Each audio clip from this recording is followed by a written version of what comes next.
Bago tayo magpatuloy, shoutout muna sa ating mga solid na members, Gin Flores, Danilo Bieber, Nocos, at Aladin Cartila. Maraming salamat po sa inyo. Kabanata 2281. Sa pagkakakilanlan ni Denver Hamilton, magagawa niya ang anumang gusto niya. Hindi niya inaasahan na mapapapressure siya ni Harvey York. Ngunit hindi maaaring sumuko si Denver ngayon. Ang lakas ng loob mo, boy. Malamig niyang bulalas. Di lang kayo naglakas loob na saktan ang mga tao ko sa Las Vegas, pero kinuha niyo rin akong hostage. Sabihin ang iyong pangalan kung maglakas loob ka. Harvey York, cool na sagot niya. Harvey York. Naguguluhan si Denver. Ito ang unang pagkakataon na narinig niya ang pangalang ito, at hindi niya alam kung saan nanggaling ang mayabang na taong ito. Gayunpaman, hindi iyon naging hadlang sa pag-alala niya sa pangalan. Tatandaan kita. Galit na sigaw niya. Mas mabuting huwag mong hayaang malaman ko kung sino ka, o kung ano pa man. Bang! Dinampot ni Harvey ang isa pang bote ng beer at muli itong binasag sa ulo ni Denver. Banta ba yan? Ang pinakaayaw ko ang mga taong nananakot sa akin. Bakit hindi mo subukang gawin ulit? Ikaw. Kaawa-awa ang mukha ni Denver, habang ang mukha nito ay puno ng dugo. Hindi ka ba nag-aalala? Malalaman ko na kung sino ka talaga. Sigaw ni Denver sa kanyang ngipin. Hindi na kailangan yan. Hayaan mong sabihin ko sa iyo kung sino siya. Umalangaw-ngaw ang nagngangalit na mga yabag mula sa labas ng pasukan bago narinig ang malamig na boses. He's an important guest of the Mendoza family, my brother. Tandaan mo yan, Denver. Pumasok ang isang dosenang tao na may mabangis na aura. Ang pinuno ng grupo ay isang binata na nasa 20s na may kabayanihan ang mukha. Ang kanyang hitsura ay lubos na nagpaalala sa ekspresyon ni Denver. Nagulat ang mga mukhang mayamang babae, at lahat sila ay nawalan ng masabi. Maging si Teresa Thompson ay medyo natigilan. Hindi niya inaasahan na may darating mula sa pamilya Mendoza. Hindi top tier ang pamilya Mendoza, ngunit ang tatay ni Edwin Mendoza ang unang tao sa Las Vegas. Gaano man kalakas ang pamilya Hamilton o gaano sila kawalang prinsipyo sa kanilang negosyo, kailangan pa rin nilang magbigay-pugay sa pamilyang Mendoza. Si Edwin ay taimtim na lumapit kay Harvey, pagkatapos ay magalang na sinabi, CEO York, patawarin mo ako sa aking pagkaantala. Halos mapasigaw si Dale Flynn matapos makita ang magalang na ekspresyon ng mukha ni Edwin. Hindi niya akalain na si Harvey, isang plain looking na lalaki, ay magkakaroon ng relasyon sa pamilya Mendoza. Iginagalang din ng young master ng pamilya na si Edwin Mendoza si Harvey. Alam na si Edwin ay isang malaking pangalan sa Las Vegas. Siya rin ang Denver noon, isang tunay na mayamang playboy. Nang maglaon, nagpatala siya sa sword camp sa pamamagitan ng mga koneksyon ng kanyang ama. Bumalik siya pagkatapos ng 3 mahabang taon sa larangan ng digmaan. May isang hindi gaanong mayaman na playboy sa Las Vegas, ngunit pinalitan siya ng King of Arms pagkatapos noon. Ligtas na sabihin na si Edwin ang 10 pinakamalaking karakter ng nakababatang henerasyon sa Las Vegas. Kalmadong napangiti si Harvey matapos makita si Edwin. Napaka-considerate mo, Edwin. Dumating ka dito sa tamang oras. Tapos, katatapos lang namin sa prologue. Susunod na ang malaking palabas. Ini-hostage ni Harvey si Denver nang walang balak na pakawalan siya. Tapos, nabagbog pa si Denver. Ang kanyang pagkagulat ay nauwi sa realisasyon. Iniisip ko kung sino ang nagbigay sa iyo ng lakas ng loob na lumaban sa Hamiltons. Malamig na bulalas ni Denver. Kaya isa kang mahalagang bisita ng pamilya Mendoza. No wonder ang lakas ng loob mong hawakan ako. Nakakamangha. Kamangha-manghang. Bakas sa mukha ni Denver ang panunuya. Kung si Harvey ay miyembro ng pamilya Mendoza, medyo matatakot siya. Ngunit ang mga bagay ay naging mas kawili-wili nang malaman na si Harvey ay isang mahalagang panauhin lamang. Hindi naniniwala si Denver na tatalikuran ng pamilya Mendoza ang pamilya Hamilton dahil lang sa isang tagalabas. Kailangang umatras ng ilang hakbang si Sara at ang iba pa dahil sa hitsura ni Edwin Mendoza. Ang tensyon ay hindi na mataas, at ang layunin ng pagpatay ay hindi na nararamdaman sa sandaling iyon. Pero kahit ganoon, nanatiling nakatutok ang kanilang mga mata kina Harvey York at Teresa Thompson. Sige, Third Young Master Hamilton, sapat na ang pagsasalita. Hayaang umalis ang mga tao at dalhin sila dito. Huwag mong subukang saktan ang mga taong iyon. Puputulan ko ang mga kamay mo sa bawat taong nasaktan mo, mahinahong sabi ni Harvey, sabay tapik sa mukha ni Denver Hamilton. Nanliligaw pa rin ang itsura ni Denver. I'm going to let you and CEO Thompson go for Edwin because you're an important guest of the Mendoza family, son. Pero dapat na naginip ka kung gusto mong pakawalan ko sila. Patayin mo ako kung may lakas kang loob na gawin ito. Kung makulat man ako, tatawagan mo akong duwag. Ngunit tandaan ito, kung mamatay ako, huwag mong isipin ang pag-alis ng buhay sa Las Vegas. Sa tingin mo ba ang pamilya Hamilton ay isang grupo ng mga duwag? Kung maglakas loob kang patayin ako, hindi lang ang pamilya Mendoza, kahit ang Diyos mismo ay hindi makakapagligtas sa iyo kung darating sila. Si Denver ay ganap na walang ingat ngayon. Napangiti si Harvey nang walang diretsyong sagot. Sa totoo lang, ang iyong pamilya ay maaari lamang ibaluktot ang iyong kapangyarihan sa Las Vegas. Kung gugustuhin ko, hindi magiging napakahirap na sirain ang iyong pamilya. Malamig na tumawa ang mga tao pagkatapos marinig ang mga salita ni Harvey. Di ba siya natatakot na ma-expose sa sobrang usapan? Malamig na ngumuso si Sara na may blonde na buhok at asul na mata. Nagpapakita ka lang dahil hawak mo si Third Young Master Hamilton na hostage, damn bastard. Pakawalan mo siya at labanan mo ako kung maglakas loob ka. Dudurugin kita sa isang kamay lang. Sa kanyang mga mata, madali niyang matalo si Harvey sa paghuhusga sa kanyang kalokohang kung fu. Pero dahil hostage ni Harvey si Denver, literal na nakatali siya. Napasulyap si Harvey kay Sara nang tumaas ang interes nito. Huwag kang mag-alala, magkakaroon ng pagkakataon para doon.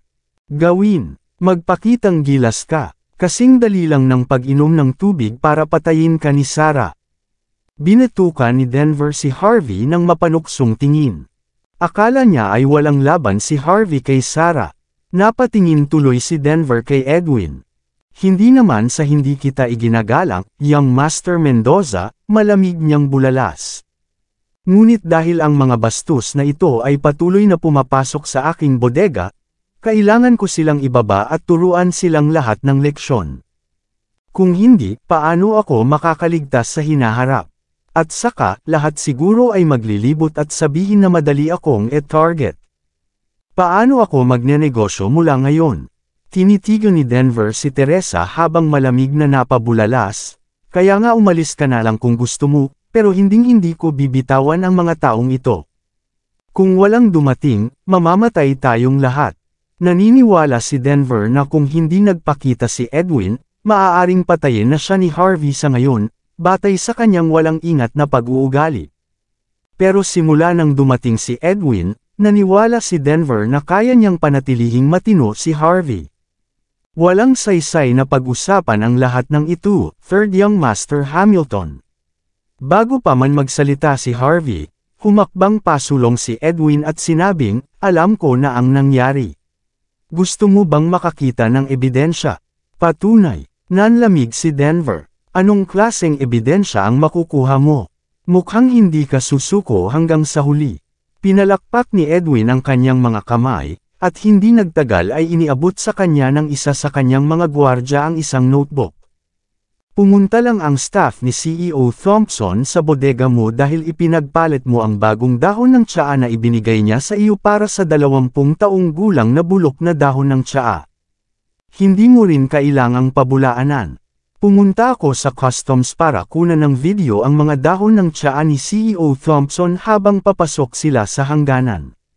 Maliban pa, nahuli ko ang tindera ng bulok na dahon ng tsaa at inaresto ko siya. Maaari naming gamitin ito upang tumstigo laban sa iyo anumang oras. Kung gusto ko, maaari kong isapubliko ang buong sitwasyon at gawin ang iyong pamilya na mawala ang lahat ng reputasyon. Kaya nga, Third Young Master Hamilton, hindi ako pumunta dito para makipag-ayos. Sa halip, narito ako para balaan ka. Hindi lamang kailangan mong palayain ang lahat, kailangan mo pa ring bayaran si CEO Thompson sa lahat ng iyong mga utang ayon sa kontrata, at hindi bababa ng ilang dolyar. Kailangan ko ng sagot agad. Hahayaan mo ba ang mga tao o hindi? Magbabayad ka ba o hindi? Habang naka-cross arms, hindi nagpakita ng emosyon si Edwin Mendoza, ngunit ang kanyang mga salita ay puno ng nakakatakot na aura, na nagpapamanhid kay Denver Hamilton. Namilog ang mga mata niya sa gulat. Hindi niya akalain na malalaman ni Edwin ang lahat ng kanyang ginawa. At sa paghusga sa hitsura ni Edwin, malamang na mayroon siyang matibay na ebidensya upang suportahan ang kanyang pahayag. Natigilan si Denver. Hindi siya makapaniwalang ganito kataas ang tingin ni Edwin kay Harvey York. Hindi lang si Harvey ang tinulungan niya, pero humingi rin siya ng pera. Bad mood si Denver. Ito ang unang pagkakataon sa kanyang buhay na pinigilan ng ganito.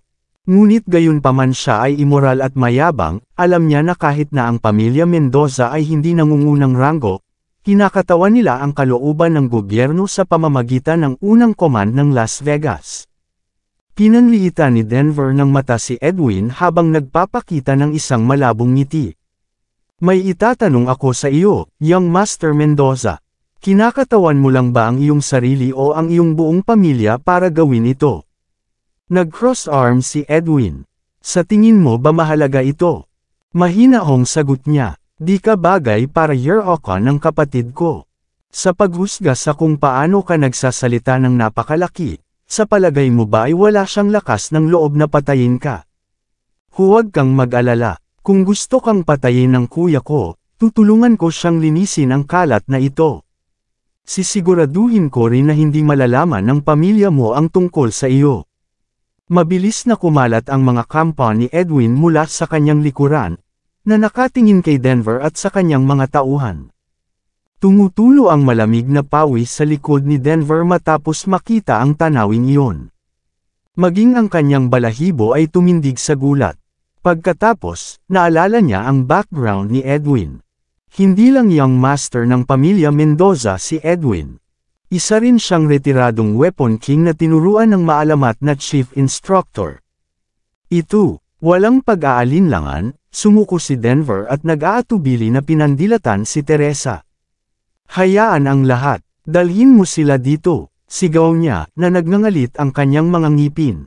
Naiirita ang binata na may sobrang bihis, ngunit nag-dial pa rin siya ng numero. Makalipas ang humigit kumulang 10 minuto, pumasok ang ilang bodyguard kasama ang 100 mga staff ni Teresa. Itinutok mismo ng mga bodyguard ang kanilang mga baril sa mga staff.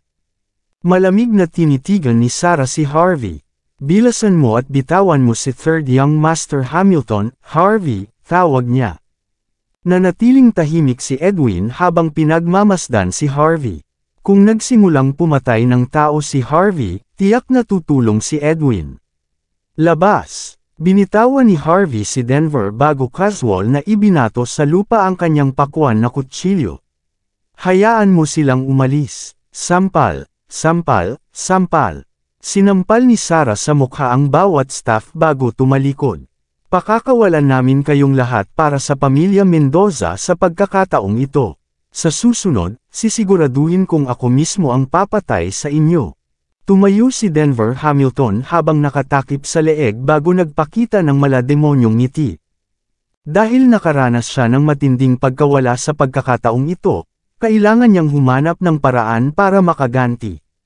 Gayunpaman, kahit na sa pagkakataong ito si Harvey York ay may suporta ni Edwin Mendoza, ang pareho ay maaaring hindi na mangyari muli sa hinaharap. Nang makitang dumudugo ng husto ang mga tauhan ni Teresa, malamig na napabulala si Harvey, hipuin silang muli kung maglakas loob ka. Bang! Bago pa man makapagsalita si Edwin ay agad na sinipa ni Sarah ang isang staff. Isang mapaglaro ngunit mapanlait na ekspresyon pagkatapos ay nakita sa kanyang mukha ng sabay. So what if hawakan ko sila? Ano ang magagawa mo kung sipain ko sila isa-isa? Swoosh! Bago pa nawala ang boses ni Sarah, humakbang na pasulong si Harvey at agad na lumapit sa kanya. Sampal! Sarah stood rooted to the spot. Gusto niyang kumilos, ngunit bago niya magawa ang anumang bagay ay nagdilim na ang kanyang mga mata matapos makaramdam ng matinding sakit sa kanyang mukha. Nakadapa na siya sa lupa matapos masampal sa mukha. Nagulat ang buong karamihan. Walang umasa na ganito kalakas si Harvey, napatumba niya si Sarah pagkatapos dumiretso sa kanya. Kung tutusin, siya ang hari ng Italy's King of Arms at bodyguard din ni Denver. Tinakpan ni Sarah ang mukha habang hindi makapaniwala. Ang kanyang kaliwang kamay ay likas na kinuha ang baril sa kanyang baywang. Pero bago pa man niya magawa iyon ay agad siyang sinipa ni Harvey sa tiyan. Bang! Nawala ang lakas ni Sarah kasabay ng malakas na putok. Ano ang makukuha ko? Tinapakan ni Harvey ang magandang mukha ni Sarah at mas pinalakas sa bawat segundo. Ano sa tingin mo ang magagawa ko? Maaari kitang mabaldado ngayon kung gusto ko. Bang! Pinalipad ni Harvey si Sarah gamit ang kanyang sipa. Nauntog ang buong katawan niya sa pader, at wala na siyang lakas para gumapang palabas.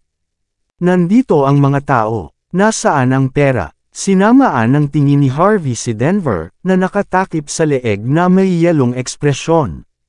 Nanginginig ang mga mata ni Denver.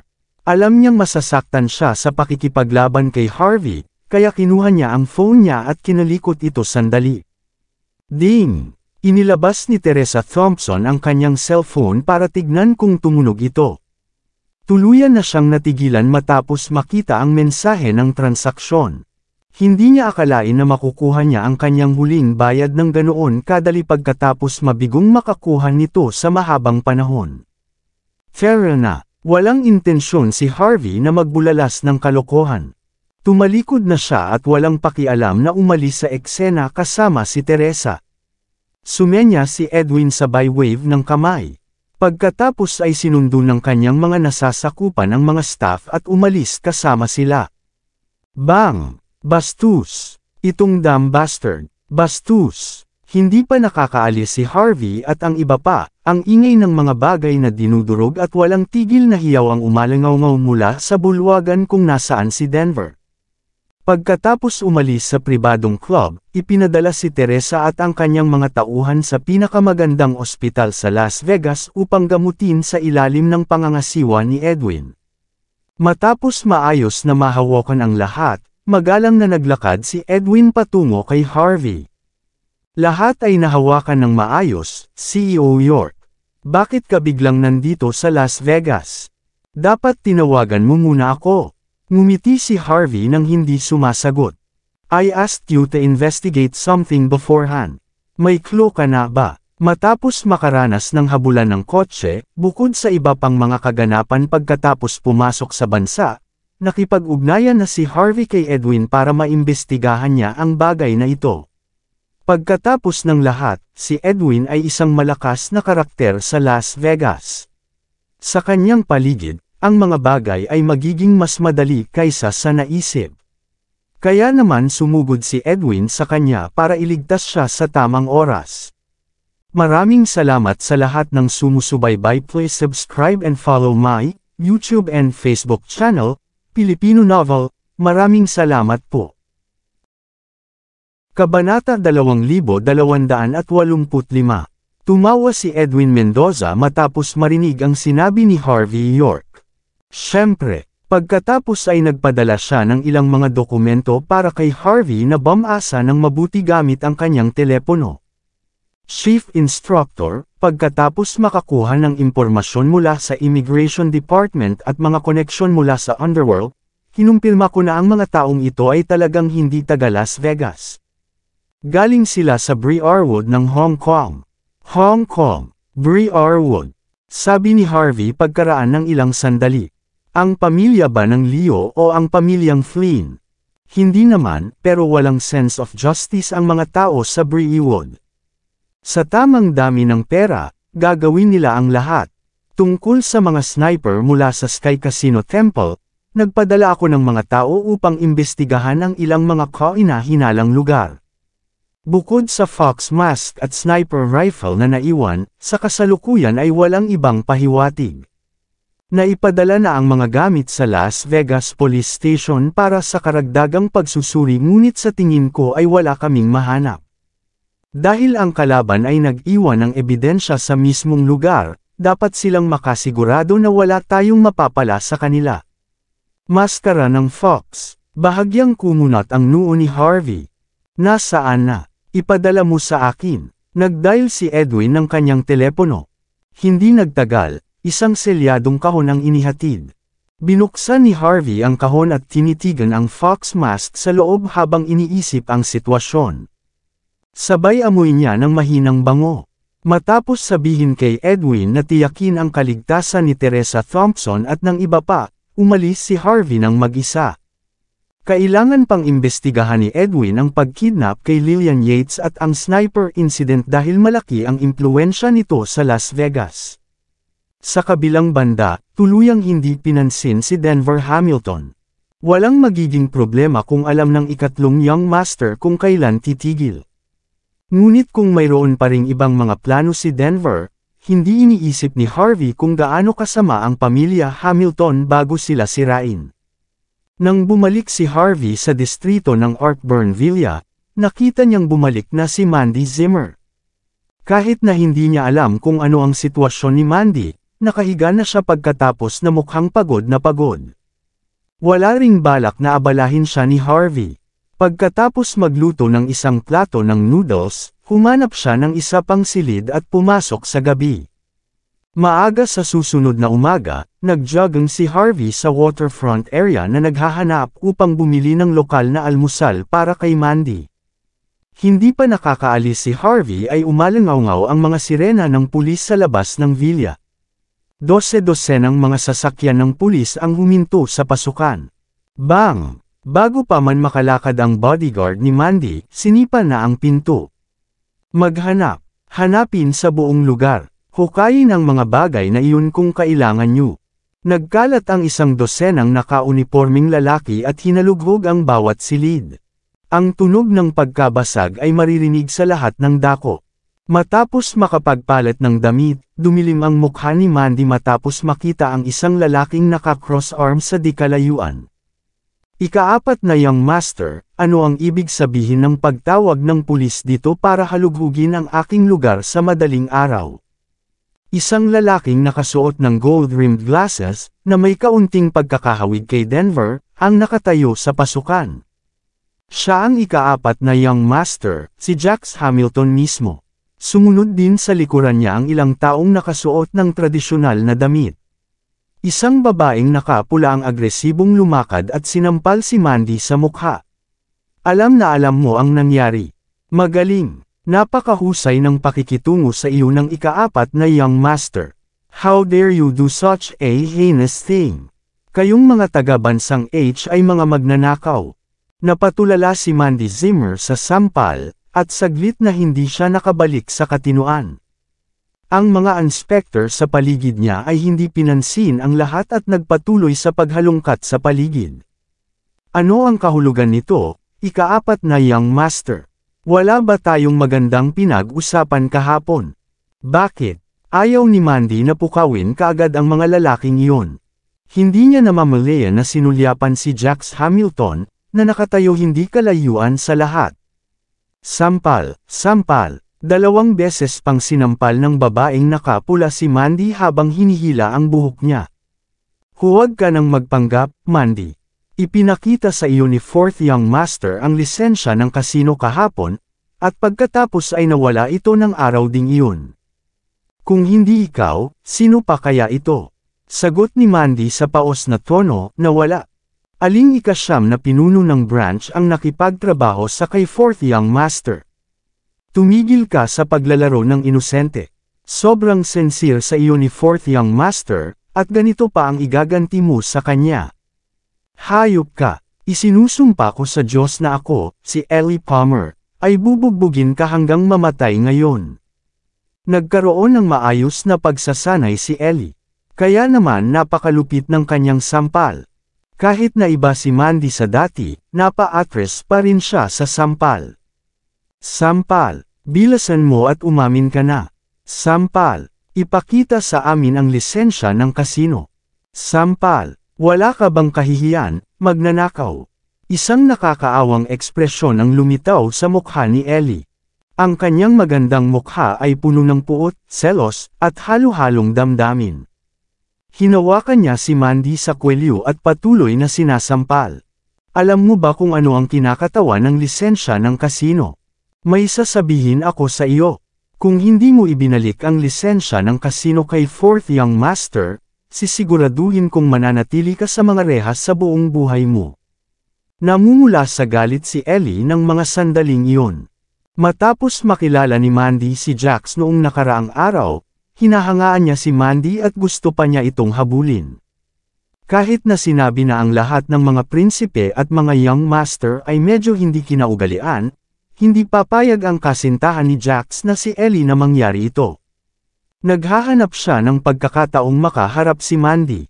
Ngayong dumating na ang pagkakataon, gagawin niya ang lahat para kunin ito. Si Mandy, na walang lakas na protektahan ang sarili, ay hindi katugma kay Ellie. Ibinaba na rin ang mga bodyguards niya kaya naman wala siyang choice kundi ipagpatuloy ang pagtitiis ng mga sampal sa mukha niya. Mabilis na tumulo ang dugo sa gilid ng kanyang bibig. Ikaapat na young master, Milady, nakakita kami ng lisensya sa kasino. Tumakbo ang isang lalaking naka-uniforme na may dalang plastic bag. Ang isang magandang badge na kasing laki ng palad ay nakaimbak sa loob. Lisensya sa kasino. Maalamat na lisensya ng kasino. Sinasabing mayroon lamang 6 na lisensya ng kasino sa buong Las Vegas. Ang mga taong may badge na iyon ay maaaring magbukas ng mga kasino sa loob ng mga hangganan. Kaya naman kahit isang lisensya ng kasino ay nagkakahalaga ng isang dibdib na puno ng kayamanan. Sa lisensya ng kasino, kahit sino ay maaaring gumawa ng anuman at pagkatapos ng lahat, sila ay masaya sa Las Vegas. At sa partikular na badge na ito, ang numerong 4 na ay eleganteng nakaukit. Ito ang badge na ibinigay ng gobyerno ng Las Vegas kay Jax. Naging galit na galit ang ekspresyon ni Mandy. Paano ito posible? Paano ito napunta sa bahay ko? Sampal. Humakbang pasulong si Ellie at muling sinampal sa mukha si Mandy. You bitch. Hindi ka pa rin umaamin pagkatapos ka naming mahuli. Matapos matagpuan ang badge, walang tigil ang tsismis ng mga tao mula sa mga nakatataas na grupo sa paligid ng distrito. Diyos ko, si Mandy Zimmer ay masama. How dare niyang nakawin ang lisensya ng kasino ng Fourth Young Master. Dapat may death wish siya. 6 lang sila sa buong Las Vegas. Sulit sila. Kung ang isang tagalabas ay nagawang nakawin ito, ang pang-4 na young master ay hindi na makakapanghawak sa kanyang posisyon. Nagbukas pa raw ng kasino si Fourth Young Master sa kanya. Kinuha lang niya ang parte ng kita sa lisensya ng kasino para magtrabaho sa kanya. Hindi ako makapaniwala na ganito siya katakaw. Paglingkuran ang kanyang karapatan na gawin ito sa ika-4 na young master pagkatapos ng lahat ng ginawa niya para sa kanya. Napakahusay din ng pakikitungo sa kanya ng ika-4 na young master. Tama si Madam. Ang H-Country slot na ito ay palaging sinusubukang magpakasal sa isang mayamang pamilya mula sa Las Vegas. Kailangan nating sampulin ang mga demonyo sa mga taong ito. Sabay-sabay na umiling ang mga tao. Naturally, ang mga tao mula sa Hong Kong at Las Vegas ay napupuot sa mga tao mula sa Country H. Nang makita ang isang magandang babae tulad ni Mandy na naging magnanakaw, lahat ay nagpakita ng pagkasuklam sa kanilang mga mukha. Tinakpan ni Mandy ang mukha niya habang nakatitig kay Jax Hamilton. Hindi ko ninakaw ang iyong badge, Fourth Young Master. Pumunta lang ako sa Las Vegas para mag-audit ng mga account. Binago mo ako, Mrs. Zimmer, walang pakialam na sabi ni Jax pagkatapos ng mahabang sandali. Siya ay medyo kaakit-akit nang makilala niya si Mandy noong nakaraang araw. Sinabi na ang pag-audit sa mga account ay isang maliit na bagay lamang. Ipinakita pa niya kay Mandy sa paligid ng Mordo Casino Palace kung saan sila nagtutulungan. Ngunit sa loob lamang ng isang araw, tuluyang nawala ang alindog nito. Isang malamig na ekspresyon na lamang ang nananatili sa kanyang mukha ng mga sandaling iyon. Handa akong ipagpatuloy ang kontrata pagkatapos mong palitan si Prince Jean bilang pinuno ng ika-9 na sangay at makipagtulungan sa pamilya Jean upang maitatag ang Mordo Casino Palace. Upang ipakita ang aking pagpapahalaga, dinala pa kita upang makita ang aking lisensya sa casino. Pero may iba ka pang plano. Mayroon kang isang tao upang magnakaw ng badge para sa iyo. Para sa kapakanan ng pamilya Jean, maaari kong patahimikin ang bagay na ito. Pero kailangan mong pirmahan ang kontratang ito. Simple lang ang content.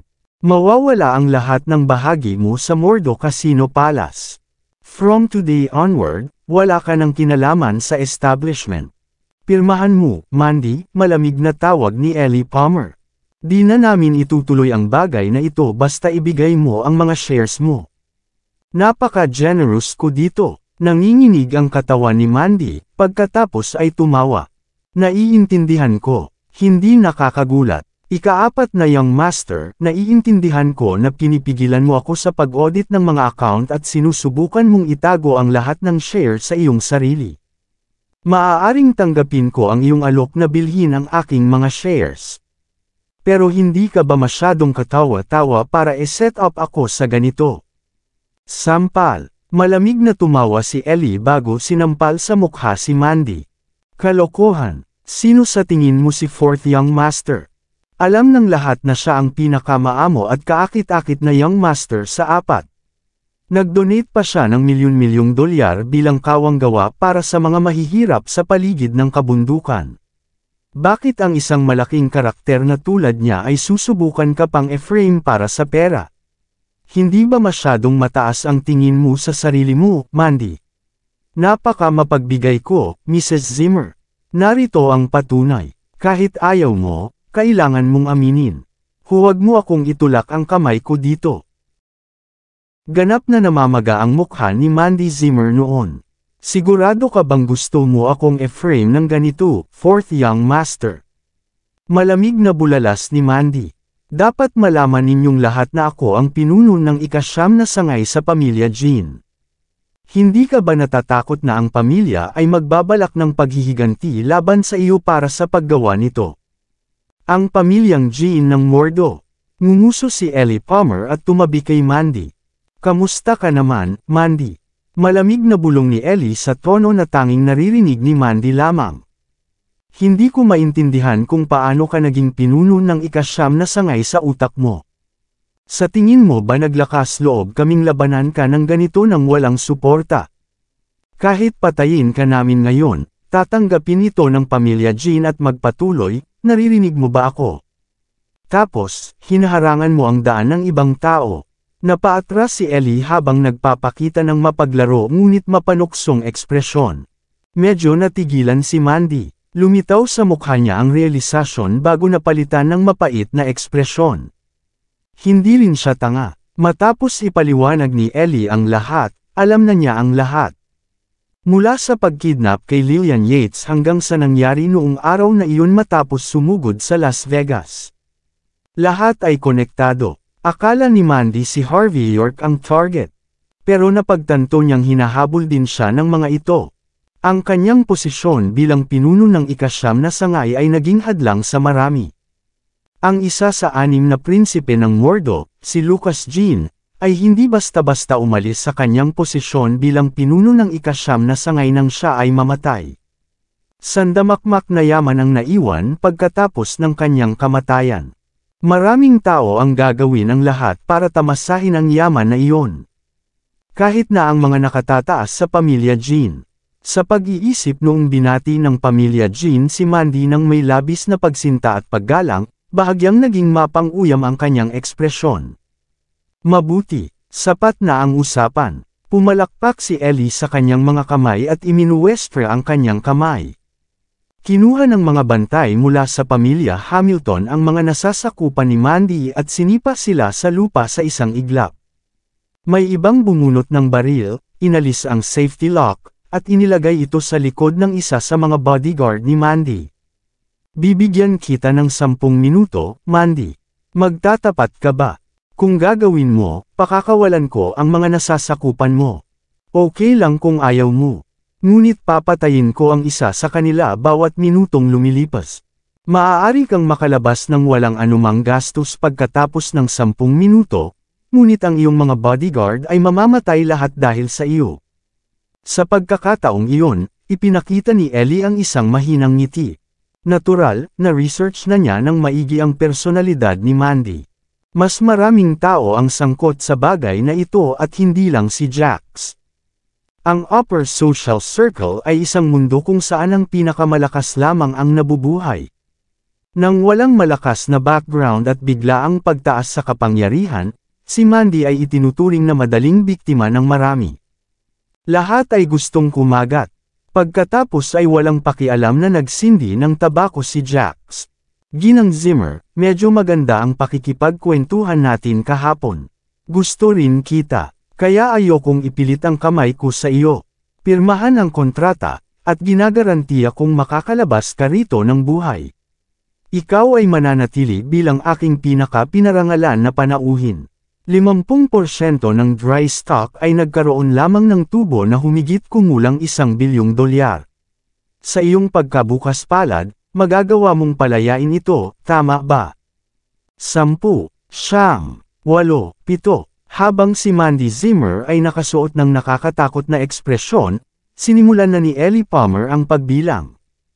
Casual na inilagay ng bodyguard ng pamilya Hamilton ang kanyang daliri sa gatilyo ng baril. Malapit ng barilin ang isa sa mga kampan ni Mandy. Ang mga inspector ng Las Vegas, na dapat itaguyod ang hustisya, ay lahat ay pumikit sa sitwasyon. Nanginginig ang mga mata ni Mandy bago siya huminga ng malalim. Mabuti, kung ganun, aaminin ko. Ako ang nagnakaw ng lisensya sa kasino. Para mabayaran ang nangyari, handa akong isuko ang 50% ng aking stake sa Mordo Casino Palace. Talagang nakakatakot ang ekspresyon ni Mandy. Nakakagalit man, ang Las Vegas ito ay teritoryo ng pamilyang Hamilton. Wala siyang kap-ares sa kanila sa kanilang teritoryo. Narinig niyo iyon, lahat. Pumalakpak si Ellie at tumingin sa paligid. Dahil umamin na si Chief Zimmer, natural lang sa kanya na ibigay ang 50% ng kanyang shares para bayaran ang presyo. Ang pamilya Hamilton ay hindi isang taong mang-aapi sa mga tagalabas. Ginawa niya ito sa sarili niya. Pagkatapos ng lahat ng nangyayari, nagliwanag ang mga mata ng karamihan. Kahit nasanay na ang lahat sa paraan ng paggawa ng mga bagay ng pamilya Hamilton, hindi pa rin sila nahihiya na humingi ng mga benepisyo habang sinusubukang bigyang kahulugan ang kanilang mga aksyon. Ngunit dahil pumikit ang mga inspector sa sitwasyon, sino ang tatayo para sa isang tagalabas na tulad ni Mandy? Sa katunayan, naisip na ng pamilya ng Jean ang mga panganib nang magpasya silang magtrabaho kasama si Jax. Napabuntong hininga si Mandy habang naghahanda sa pagpirma ng kontrata. Bang! Sa sandaling ito, isang bodyguard mula sa pamilya Hamilton ang pinalipad na may mabilis na sipa habang may pumasok. Bang! Bang! Bang! Ang 12 ng mga bodyguard na may mga baril ay pinalayas kaagad pagkatapos. Naramdaman ni Ellie ang matinding sakit sa kanyang mukha bago siya pinalipad na may kasamang sampal. Napapikit si Jax habang umaatres matapos makita ang nakita, ngunit nasa harapan na niya si Harvey. Bago pa man siya makabawi ay naramdaman niyang may humawak sa kanyang leeg. Isinandal ni Harvey ang kanyang mukha sa dingding bago pa man siya makapagsalita. Isang nakakatakot na tunog ang umalingaw sa buong lugar habang ang dugo ay bumulwak sa ulo ni Jax. Kasabay ng isa pang sipa, pinalipad si Jax bago bumagsak sa lupa. Karamihan sa mga butas ay natatakpan ng dugo. Kahit si Harvey ay hindi inisip na mangyayari ito. Talagang tinalo niya si Denver, ang third young master, kahapon lang. Sa ngayon, pinalipad niya si Jax, ang ikaapat na Young Master. Sino ka? Tumigil ka. Hindi mo magagawa ang gusto mo dito. Isang nasa katanghaliang gulang na lalaki na nakauniporme ng inspector ang lumabas para pigilan si Harvey. How dare you na bugbugin ang isang ganyan? Sinaktan mo pa ang fourth Young Master sa lahat ng tao. May pakialam ka ba sa batas? Sampal. Pinalipad ni Harvey ang inspector na may walang pakialam na sampal sa mukha. Bakit hindi ka tumayo habang binubugbog ni Jax at ng kanyang mga kampan ang mga tao? Bulag kayong lahat. Sinisikap ng ikaapat na Young Master na mahuli ang isang magnanakaw. Natural lang sa kanya na lumampas ito ng kaunti. Sampal. Ibinaling ni Harvey ang kanyang likod ng palad sa mukha ng isa pang inspector.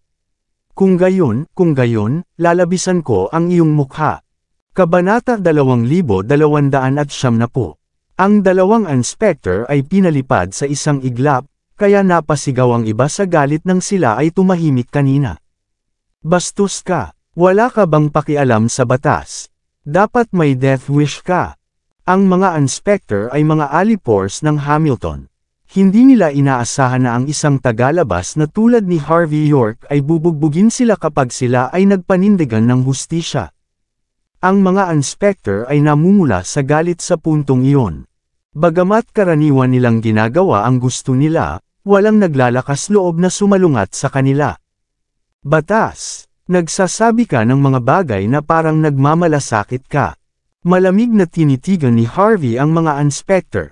Nagdala ka ng badge dito para e-frame si Chief Zimmer, at pilitin siyang pumirma ng kontrata at isuko ang kanyang shares, pagkatapos ay gawin ang lahat na naririto na saksihan ang kanyang pag-amin dahil kasalanan niya ang lahat. Mga walang hiyang tao ba kayo? O nag-e-expect ka pa rin ng charity when you're all acting like a bunch of bastards? Sa tingin mo kaya mong samantalahin ang bawat sitwasyon na makukuha mo? Malamig na nilingon siya ni Harvey.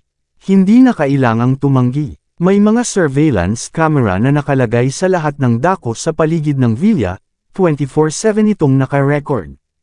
Ang mga pag-record ay upload sa mga server mula sa mga bansa sa real time. Kahit na pakialaman mo ang aking pangunahing sistema ng pagsubaybay, hindi mo ako mapipigilan na kunin ang lahat ng data na iyon. Ano? Gusto mo bang dalhin ito sa korte? O hinihintay mo bang e-post ko ito sa internet at hayaan ang lahat na magkomento dito? Matapos marinig ang mga salita ni Harvey, agad na umasim ang mga ekspresyon ni Jax Hamilton at Ellie Palmer habang tinatakpan nila ang kanilang mga mukha. Inilatag na nila ang buong plano para manipulahin si Mandy Zimmer at excited na batiin noong nakaraang araw. Ngunit dahil walang tao sa paligid, tuluyang naudlot ang kanilang plano. Sino ka ba, bakla? Maglakas loob ka bang sabihin sa amin ang iyong pangalan? Pinandilatan ni Ellie si Harvey, mapanlit. Kung makukuha ni Jax ang lahat ng shares ng Mordo Casino Palace, magiging kumpleto ang kanyang lisensya sa casino. Para sa kanya, ito ay isang mahalagang hakbang tungo sa pakikipaglaban para sa posisyon ng head ng pamilya. Ngunit dahil sa bastos na nasa harapan nila, tuluyang naudlot ang kanyang plano. Paanong hindi magagalit si Ellie? Malamig na tinitigan ni Jax si Harvey. Karaniwan siyang nagkalkala, ngunit tila nagkamali siya sa paghusga sa sandaling iyon. Pangalan ko, walang pakialam si Harvey. Harvey York. Tandaan mo yan. Nang marinig ang kanyang pangalan, tumayo sina Jax at Ellie, bahagyang nagyelo. Narinig nila ang pangalan sa isang lugar, ngunit hindi nila matandaan kung saan sa natitirang bahagi ng kanilang buhay. Bago pa man makapagsalita si Ellie, iwinagayway ni Jax ang kanyang kamay bilang sinyas para tumahimik at umusad bago sinukat si Harvey. Harvey, tama ba? Aaminin ko, medyo matapang kang makipagsapalaran sa teritoryo ko. Bibigyan kita ng pagkakataon. Baliin ang iyong kamay at umalis ka. Saka lang kita bibitawan. Kung hindi, huwag mo akong sisihin sa pagiging walang awa. Hinaway ni Jax ang kamay niya pagkatapos niyang magsalita. Hindi mabilang na mga gunman ang lumitaw sa bubong at direktang itinutok ang kanilang mga baril kay Harvey. Gaya ng inaasahan sa hari ng Las Vegas, ang pamilyang Hamilton. Isang hakbang pasulong si Mandy bago pa man makapagsalita si Harvey. Huwag kang magmadali, Harvey. Ako na ang bahala dito. Pagkatapos ay tumingin siya kay Jax at mahinahong sinabi, "Ika-4 na young master. Maaari kang magkaroon ng shares ng Mordo Casino Palace kung gusto mo. Pero may isang kondisyon ako. Sana ay sumunod ka."